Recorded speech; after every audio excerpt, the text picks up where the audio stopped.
The Meta Quest 3 is a great VR headset, and here are some of the top tips and tricks to help you get the most out of it.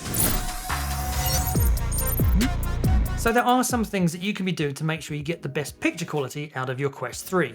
First up is your IPD settings, because whilst the Quest 3 comes with pancake lenses, which gives it a larger sweet spot for getting a good picture, compared to the Quest 2 that came with Fresnel lenses, well, you still need to make sure that your lenses are sitting in the right place. And IPD absolutely helps with that. So IPD is your interpupillary distance, which is a distance between your two pupils.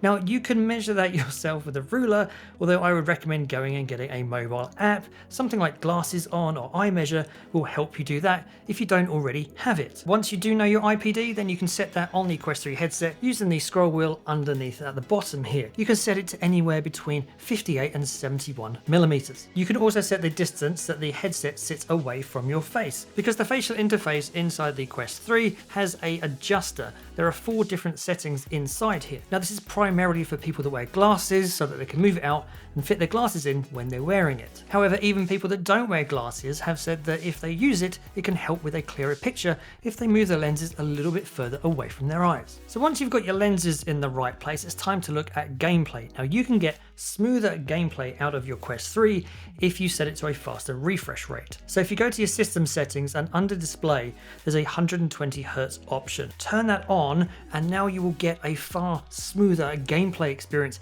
in the apps that support it, because you'll now get 120 frames per second rather than say the 90 or the 72 that some of the other games run at. The knock-on effect of that is that it might impact battery life, but it also might help with motion sickness as well.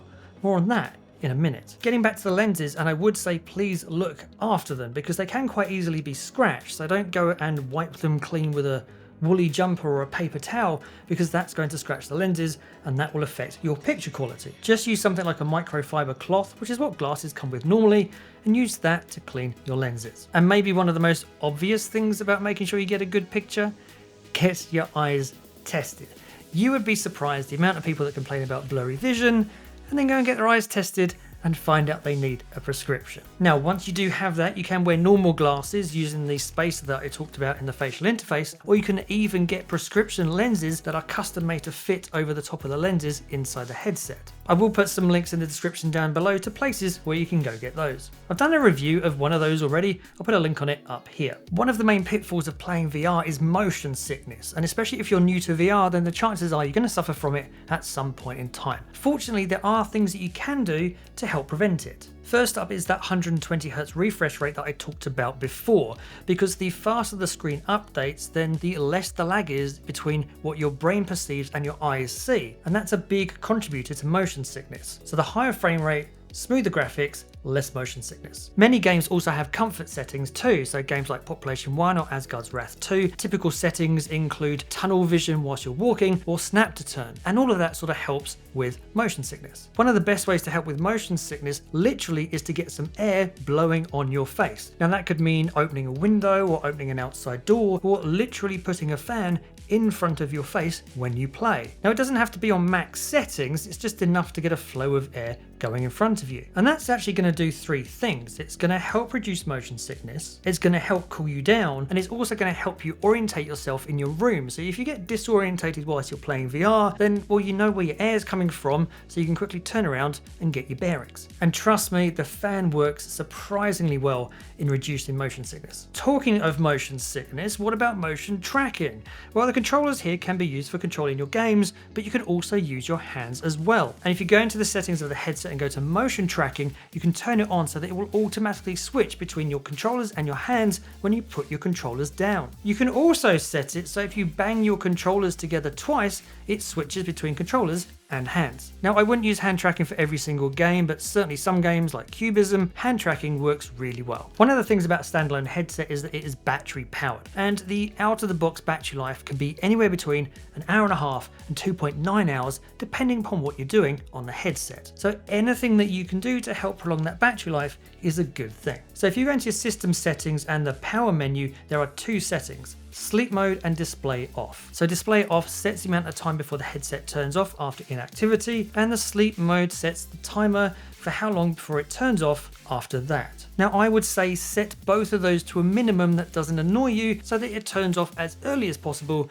without just being a bit of a pain. Personally, I set it to 1 minute for display off and 5 minutes for sleep mode, so if I want to go and make myself a cup of tea or get a drink, I can come back and my headset hasn't gone and turned itself off. Also, if you go into system settings and go to software updates, turn that on. Now, it's not strictly going to help your battery last longer because it's going to be in a sleep mode when you're not using it, but it does mean that your games are going to auto update when you're not using it.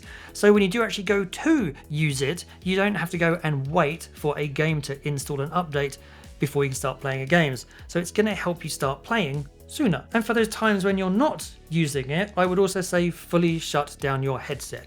Those two things are a little bit contradictory, and it's a little bit of a which do you value the most. If you want your games to always be up to date, then turn auto update on. That will consume some power whilst it sits in sleep mode though. If however you want to conserve battery as much as possible, then put it into a full turn off mode when you're not using it. And to do that, just hold the power button on your headset until it turns off. There is also a battery saver mode inside the Quest 3. It is something that Meta added after this was released because people were complaining about battery life. Turning it on though does have an impact on performance. So it's going to reduce your frames per second down to 72 Hz, which means you might suffer from more motion sickness. It's going to apply fixed foveated rendering, so you're going to notice pixelation around the outside of your picture more, so your picture quality goes down, and it lowers your brightness by 50%, so your picture won't be as clear. So yes, it conserves more power. Is it worth the trade-off? I'll leave it up to you to decide.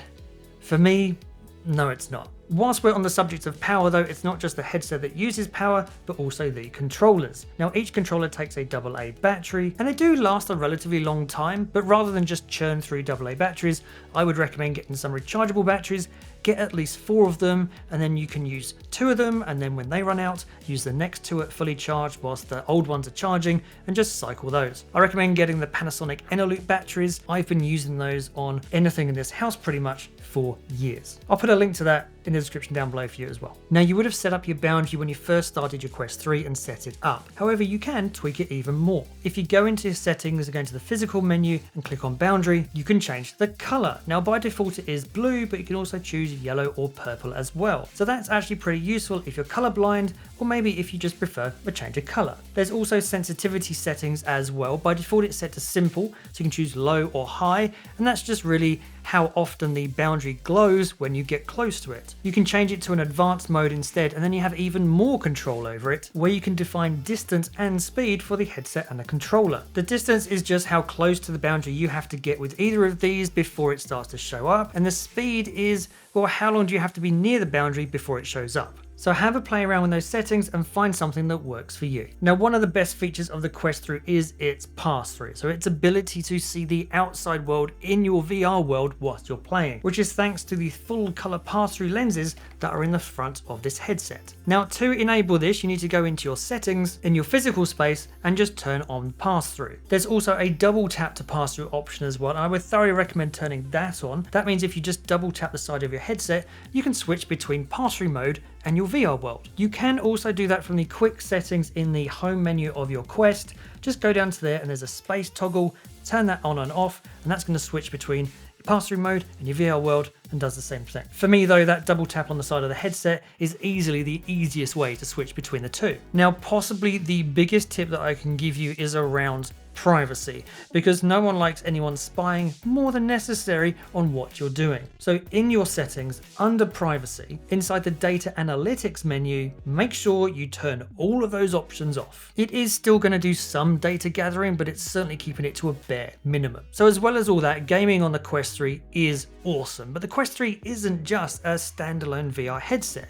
because you can also connect it to a PC for PC VR gaming. You can use Quest Link or Air Link or Steam Link or virtual desktop, all the different options and different ways that you can connect your Quest 3 to your PC. Now, I've done guides on all of those, and I'll put some links to those in the description as well, so if you're interested in that, go check that out. And there are some awesome games in the PC VR world. Half-Life Alyx is the default best game in PC VR, hands down. You do need a VR capable PC in order to do it though, but if you got it, definitely check it out. You can also get games off not just the main Meta store, but also App Lab as well. App Lab is like this experimental zone where Meta allows games aren't quite ready for the mainstream store to be released to people. However, you can't actually search for them, or you can't easily find them in the Meta store. The easiest way is to actually go to SideQuest and then go onto the App Lab tab, and then you can easily go and look at all of the games that are actually in App Lab. And then when you click on a game and click on install, it takes you to the page in the Meta store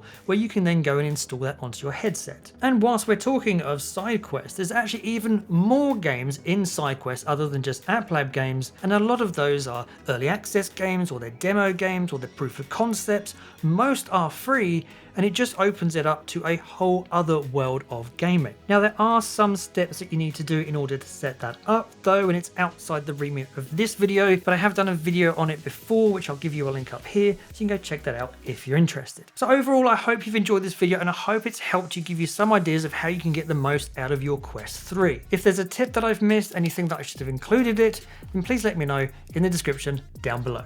Thanks for watching, and as always, I'll see you in the next one.